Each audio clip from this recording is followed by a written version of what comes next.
And was there a trigger event for you guys? Like you said, you were about 3 years in, and before you got more diligent and vigilant about this, was there some Yeah. specific event where you're like, okay, guys, like we got to do this now. We've been talking about it. I heard Aaron Ross on stage. I've been reading the blog posts. Yeah.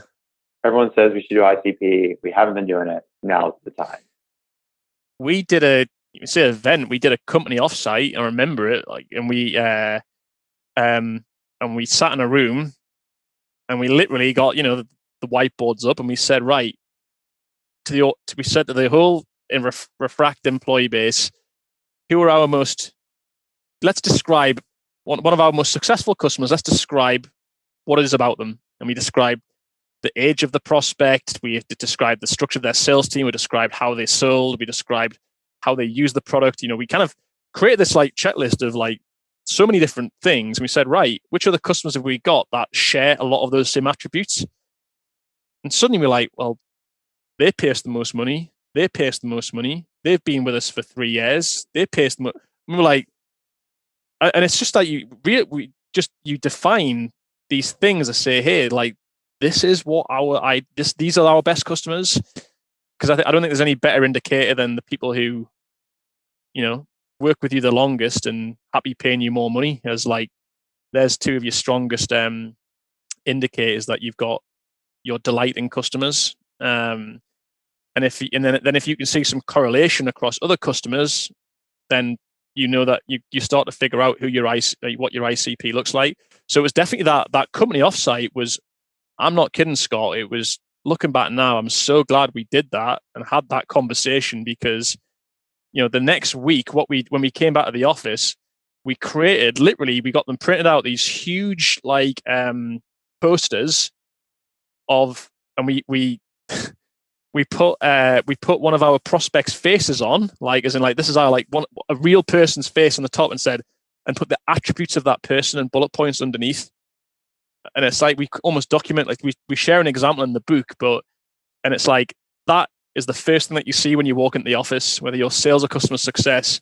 Here is our ideal customer profile. It's on the wall, and it's that reminder of saying, these are the people we want to sell to. These are the people we want to delight. And it was like, I'm so glad we did that, because that did create a big shift change in our success from that point. Was that a planned exercise? Did you walk in there with your co-founders and say, all right, like at this offsite, we're going to, pick our ICP, or was it something that happened more organically through the conversation that you were having?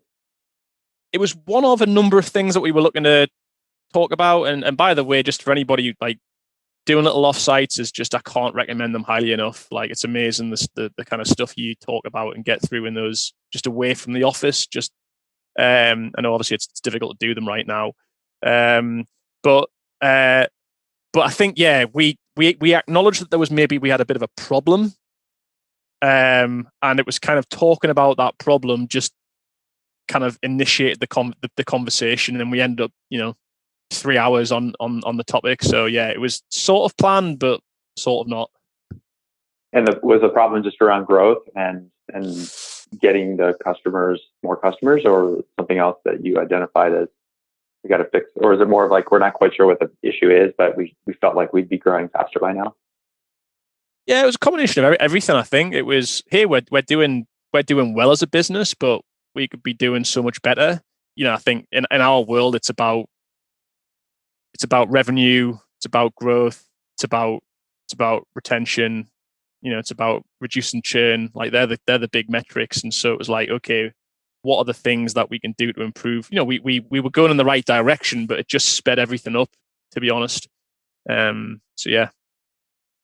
And those posters on the wall, I wanted to ask you about that, because I've seen versions of those posters as personas.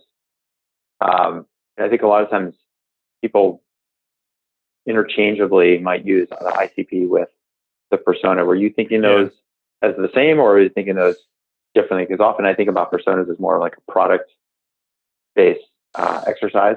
Yeah, it's a good question. So we did sales manager who does this thing every day versus the person. Yeah.